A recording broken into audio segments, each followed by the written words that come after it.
Hey, what's up, YouTubers?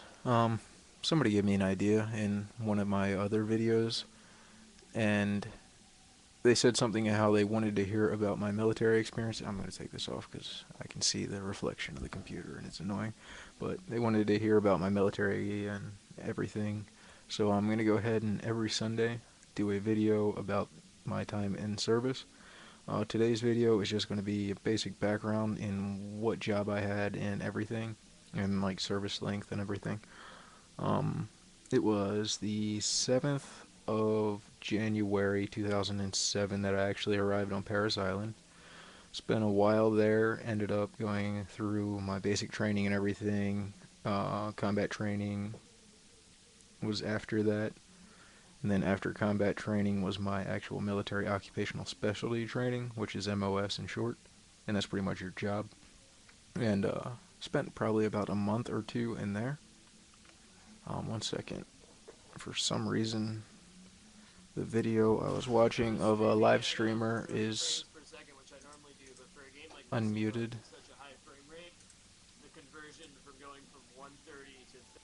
Okay, that was annoying. What was I saying? But, right. Military occupational specialty. And I was in training for that for about a month. And that was for a 0481 landing support specialists.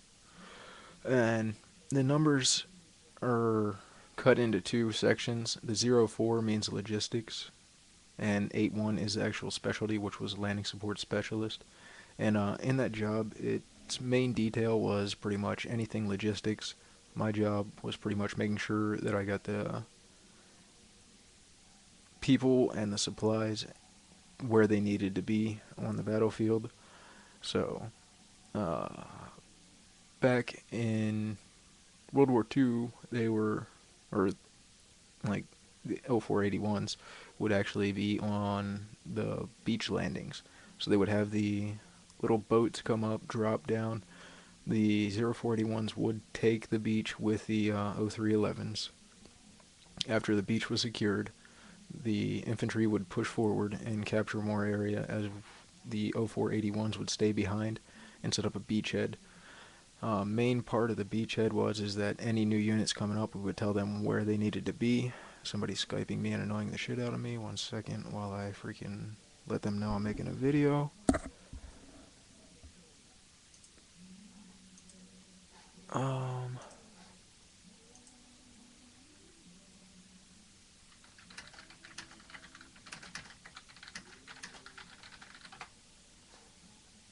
Alright, make sure the people got to where they needed to be on the beachhead there, and then set up a medical area, a fuel depot, a big giant round thing, like it was MOMAT, which is pretty much a big fiberglass thing to set in the sand, so you'd actually have a roadway all the way around. And along that roadway, you'd have your headquarters, your medical tent, your food supplies, all the different pieces of that would be in this complete circle on the beachhead so that the motor pool could take and drop off their supplies and then go into their designated area. They also taught us how to do a helicopter support team, and the main thing with a helicopter support team is the helicopter would come in, hover above us. We'd have a load set up, whether it be a cargo net full of supplies, a Humvee that was already rigged up and ready to go with chains. Could be anything. And we would stick that in there. The helicopter would come and hover above us. We'd have to ground it with a grounding rod because the static electricity caused by the helicopter would actually shock and kill somebody if it was a certain helicopter. Like the CH-46 wasn't powerful enough to actually have a static charge to kill you, but it would shock you pretty good. CH-40 or CH-53 actually was pretty strong and could hurt you, whether it was the normal or the one with the extra motor. And then the V-22 put off a crazy amount of static electricity, and the V-22 is the Osprey for those of you that don't know. And that's the one that's a little airplane with the spinning things and then tilts forward and flies forward at you. And that thing was crazy to work with. But so that's the helicopter support team. They also taught us how to do railcar operations, so we would be able to get Humvees, tanks, or whatever it may be loaded onto the train cars and then tie them down so they'll be secured and then the train can get going on its way. Also taught us port operations. And the port operations, we had to know pretty much how to use the equipment to load and unload and properly load the ship so it wouldn't be off balance. And then the final part of that would be loading and unloading of aircraft. And pretty much with vehicles, they had to have a certain amount of fuel in them. And then we would do center balance on that vehicle to know where exactly on the airplane it would have to be, like, pretty much center balance.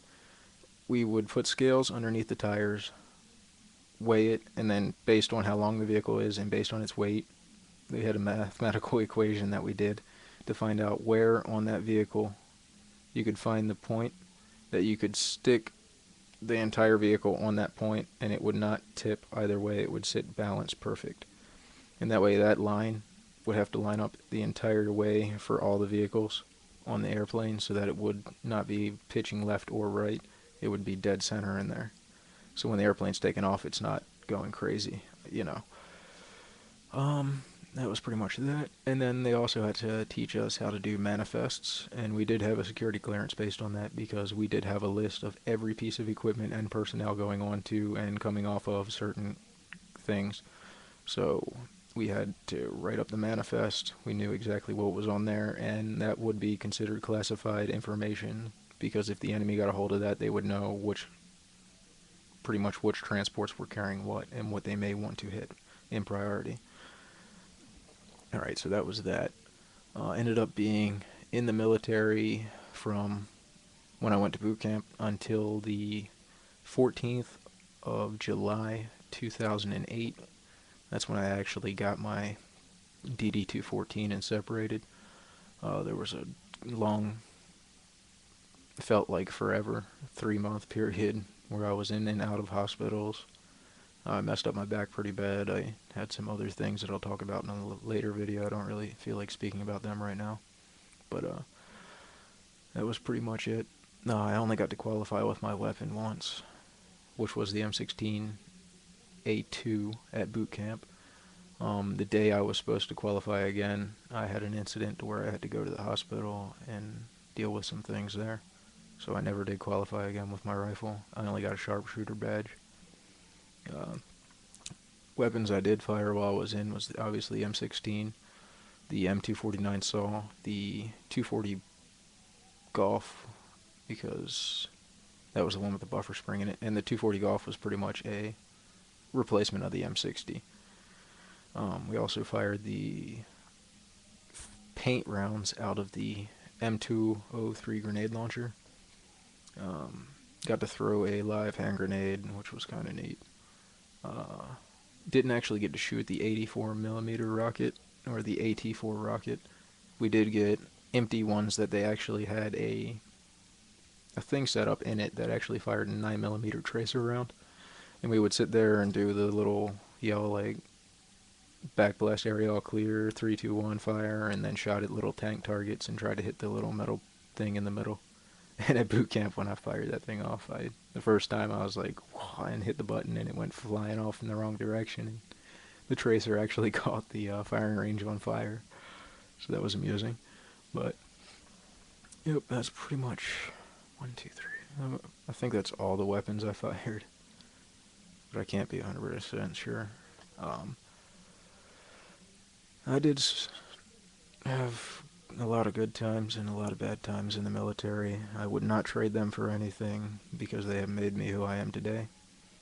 And I recommend, well, I mean, I would recommend it to anybody, but I mean, this world's completely different now than it was when I joined. There's a lot more going on in it than it was. And seeing that now that I've grown up, I can tell definitely that there's a lot of flaws in our actual system and how we do things. But that's nor here nor there. I shouldn't be even commenting on that. But thanks for watching. Like, dislike, all that good stuff. And please feel free to comment below like any questions you have about my military service. I will be doing this every Sunday and explaining a little bit more of my personal stories, whether they be good or bad. I will slowly throughout the YouTube career here be telling you a little bit more until I run out of stories, and I'm obviously just saying stupid stuff. But yep, that's it. I hope you guys enjoyed this. Like, dislike, all that good stuff. If you dislike, please leave a comment why in the comments below so I can increase your viewing pleasure. And that's all. Peace out.